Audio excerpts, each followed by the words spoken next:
Girls, अब next हम करेंगे हमारा 32nd एग्जाम्पल। ठीक है, receipt and payment account given है, ये नीचे एडिशनल इन्फॉर्मेशन गिवन है, इनकम एक्सपेंडिचर। ठीक है, बनाते हैं हम, इधर बुक पे ही करते हैं, समझाती हूँ। अब पहले हम कर लेते हैं अपनी रिसिप्ट साइड कर लेते हैं।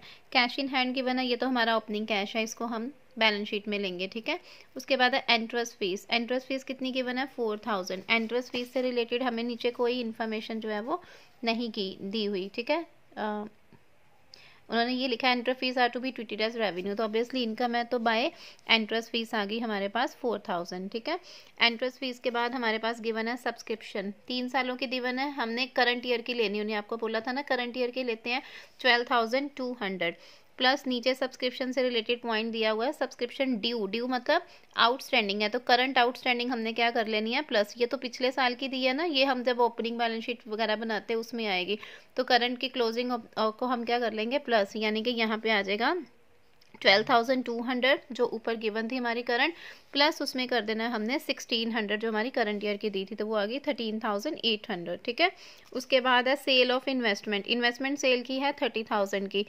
Cost of investment sold 20000। देखो सेल ऑफ इन्वेस्टमेंट, इन्वेस्टमेंट तो हमने नहीं लेनी क्योंकि वो एसेट है, लेकिन कॉस्ट कितने थी इन्वेस्टमेंट की थी 20000 की, और सेल कितने की 30000 की, तो इट मीन्स हमें 10000 का क्या हुआ प्रॉफिट हुआ, तो इसलिए हमें इनकम साइड पे शो करेंगे by profit on sale of investment 30000 minus 20000 10000। ठीक है, जिसकी हमारी कॉस्ट थी 20000 की, उसको हम सेल कितने पे कर रहे हैं 30000, तो 10000 का प्रॉफिट हुआ, तो इनकम साइड पे शो हो गया। क्लियर, और कुछ भी नहीं दिया, लोन टेकन दिया हुआ है रिसिप्ट साइड पे, ये देखते हैं इसके ऊपर इंटरेस्ट कितना बनता है। उसके बाद आ जाओ अब हम एक्सपेंडिचर साइड पे। एक्सपेंडिचर देखो सैलरी दी हुई है, सबसे पहले सैलरी दी है आपको 18640, सैलरी से रिलेटेड नीचे कोई एडजस्टमेंट नहीं है, तो सीधा आ गया टू सैलरी 18640। ठीक है, उसके बाद गिवन है बाय रेंट, रेंट कितना गिवन है 7440, रेंट से रिलेटेड हमारे पास इंफॉर्मेशन है।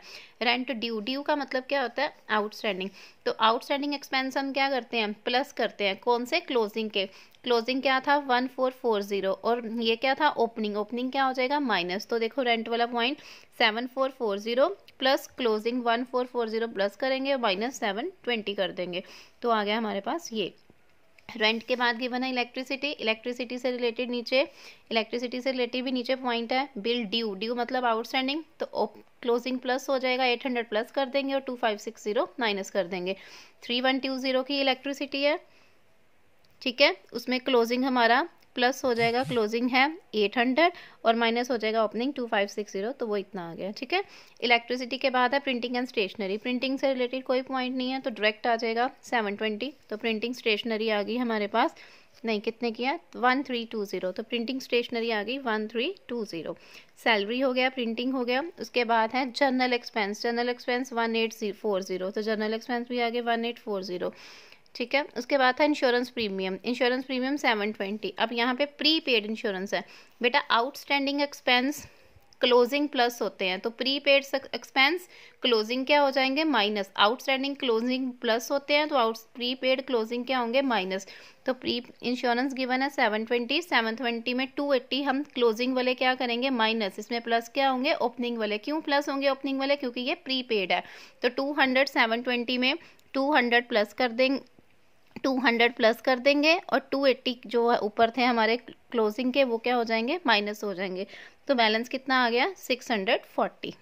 ठीक है, इंश्योरेंस भी होगी, जनरल एक्सपेंस भी हो गई, इलेक्ट्रिसिटी प्रिंटिंग ये सारे हमारे हो गए पॉइंट। ठीक है, उसके बाद हमारे पास गिवन है इन लोन के ऊपर इंटरेस्ट था, है ना, तो लोन के ऊपर इंटरेस्ट देखो, loan from mister Smart was taken on 1 October 2014, interest 10% payable is there, loan कब लिया 1 अक्टूबर को, तो अक्टूबर से लेके मार्च तक कितने मंथ हो गए, अक्टूबर नवंबर दिसंबर जनवरी फरवरी मार्च, 6 मंथ्स हो गए, तो इंटरेस्ट कितने मंथ्स का पड़ना है 6 मंथ का, यानी कि इंटरेस्ट बेटा हमने लोन लिया है तो हम इंटरेस्ट देंगे, तो हमारे लिए वो क्या हो जाएगा एक्सपेंडिचर हो जाएगा, तो इंटरेस्ट कैसे आ जाएगा, लोन था 8000 का, तो 8000 उसके ऊपर 6 मंथ उसके ऊपर 10%, ठीक है, 10% इंटरेस्ट है। तो 8,000 का 6 मंथ आ गया 4,000, 4,000 के ऊपर 10% आ गया इंटरेस्ट 400, ठीक है।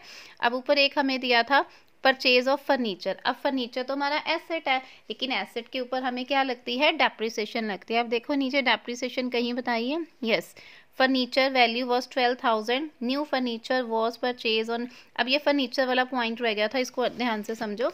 देखो फर्नीचर, हमारे पास फर्नीचर की कॉस्ट थी 18,000, ये है हमारा न्यू फर्नीचर, न्यू फर्नीचर लिखा है ना। हमारे पास पुराना फर्नीचर था, बुक वैल्यू जो 2014 को फर्नीचर था, मतलब वो पुराना फर्नीचर था ना, उसकी बुक वैल्यू थी बेटा 12,000, मतलब 12,000 का फर्नीचर था। तो पूरे 2014 से लेके 2015 तक 1 साल पूरा हमने फर्नीचर यूज़ किया, तो उसके ऊपर डेप्रिसिएशन कितना लगा, 10%, तो वो कितना आ गया 1200, ठीक है। अब न्यू फर्नीचर हमने लिया था 18,000 का,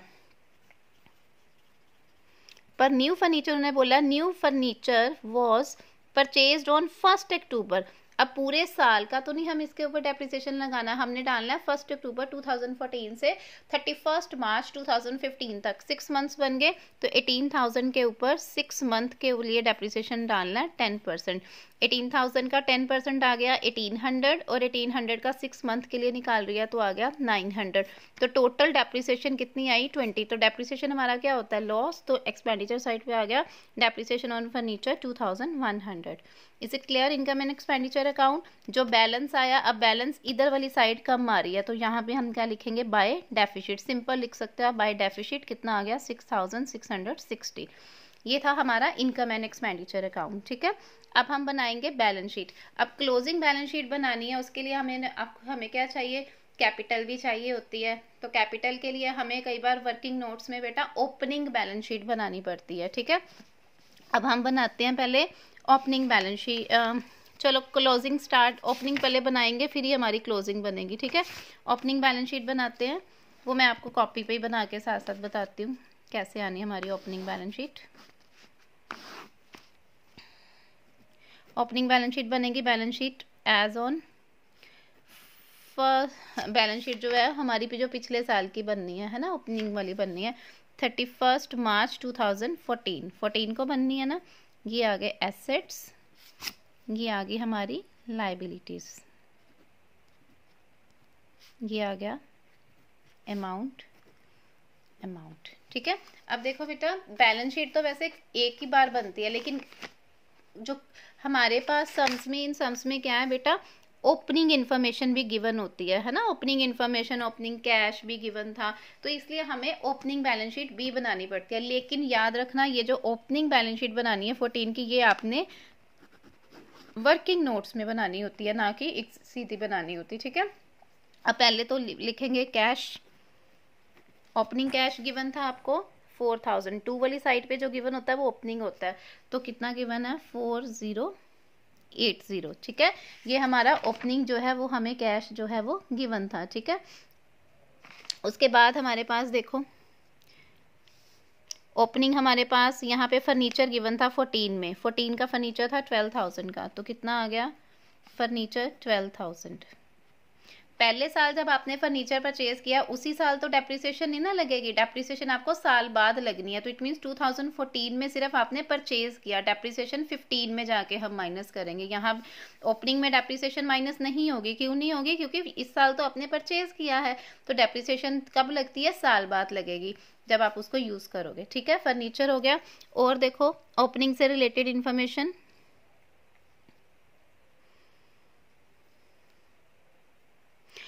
एक हमारे पास ओपनिंग से रिलेटेड ये सब्सक्रिप्शन भी दिया होता है 1000, है ना, 13-14 का था ना, तो यहाँ पे सब्सक्रिप्शन भी आ जाएगी। सब्सक्रिप्शन भी हमारी एसेट होती है ना, तो सब्सक्रिप्शन आ जाएगा हमारे पास 1000। जितनी भी जो सब्सक्रिप्शंस होती हैं वो हमारी क्या होती हैं, जो है ओपनिंग से रिलेटेड जो है वो हमारी सब्सक्रिप्शन जो है वो क्या होती हैं, इनकम होती हैं, ठीक है। उसके बाद है हमारे पास और देखो ओपनिंग से रिलेटेड इंफॉर्मेशन,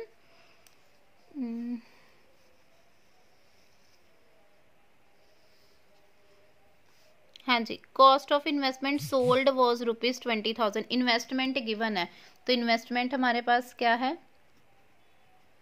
एसेट है तो 20,000, बट यहाँ पे लिखा तो नहीं है कि ये इन्वेस्टमेंट हमारी 14 से रिलेटेड है या 15 से। बेटा अगर डेट मेंशन नहीं है तो इट मीन्स क्लोज। ये जो इन्फॉर्मेशन नीचे इन्वेस्टमेंट गिवन होती है वो कौन सी गिवन होती है हमारे पास? ओपनिंग की होती है गिवन, अगर डेट मेंशन नहीं है।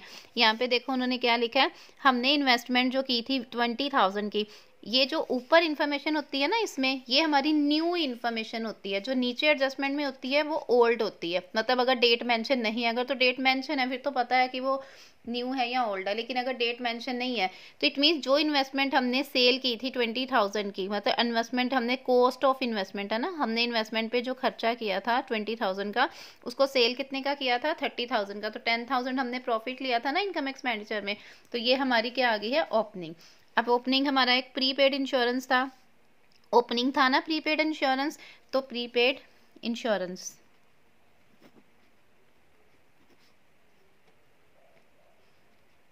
मैंने आपको जब पिछली एग्जाम्पल कराई थी बेटा, उसमें बताया था कि जितनी भी आउटस्टैंडिंग हमारी इनकम होती हैं, आउटस्टैंडिंग इनकम होंगी वो हमारे क्या होंगे?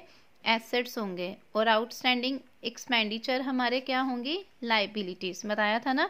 और जितने भी हमारे प्रीपेड एक्सपेंडिचर होंगे वो हमारी होंगी एसेट्स, और जितने भी हमारे प्रीपेड इनकम होंगी वो हमारी होंगी लाइबिलिटी। तो प्रीपेड एक्सपेंडिचर था इंश्योरेंस, तो वो हमारा 200 क्या हो गया? लाइबिलिटी। ठीक है, ये हमारे पास जो है वो आगे इन्फॉर्मेशन। अब हमने लेना है लाइबिलिटी साइड। लाइबिलिटी साइड पे देखो क्या क्या गिवन है। आउटस्टैंडिंग रेंट, आउटस्टैंडिंग एक्सपेंडिचर हम क्या लेते हैं? लाइबिलिटी लेते हैं ना। तो आउटस्टैंडिंग रेंट, रेंट आउटस्टैंडिंग था हमारा, पिछले साल का लेना 720, पिछले साल वाला लेना हमने, इस साल का नहीं। उसके अलावा आउटस्टैंडिंग इलेक्ट्रिसिटी बिल था,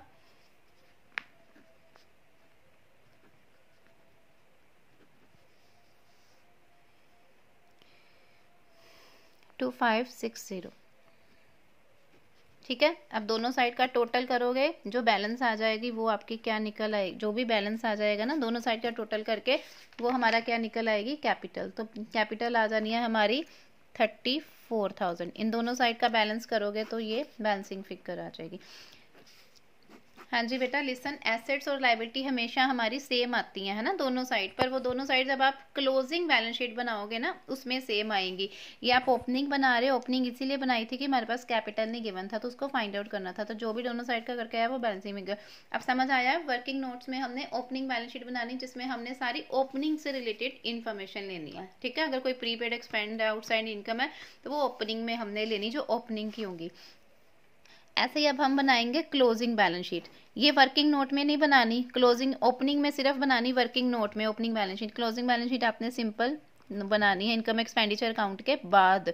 इनकम एंड एक्सपेंडिचर अकाउंट जब बनाओगे पहले, उसके बाद ये बनाओगे आप, फिर नीचे इसके नीचे बनाओगे वर्किंग नोट्स में। पहले बनानी तो ये पड़ेगी, लेकिन इसके लिए क्लोजिंग बैलेंस शीट के लिए स्पेस छोड़ देना करना। नीचे पहले वर्किंग नोट में ये बनानी है, फिर ऊपर ये बनाएंगे। एज ऑन 31 मार्च 2015। ठीक है, एसेट्स, लाइबिलिटीज, अमाउंट, अमाउंट। अब देखो इसमें अब हमने क्लोजिंग लेनी। सबसे पहले तो क्लोजिंग कैश गिवन होगा तो हमने कैश ले लेना है 9600। ठीक है, उसके बाद जो ओपनिंग में ली थी, देखो ओपनिंग में एक फर्नीचर लिया था, ओपनिंग वाला लिया था, तो नीचे क्या आ जाएगा हमारा? क्लोजिंग में क्लोजिंग वाला फर्नीचर आ जाएगा। ठीक है, अब फर्नीचर देखो कैसे लेना है हमने। फर्नीचर हमारे पास था एक फर्नीचर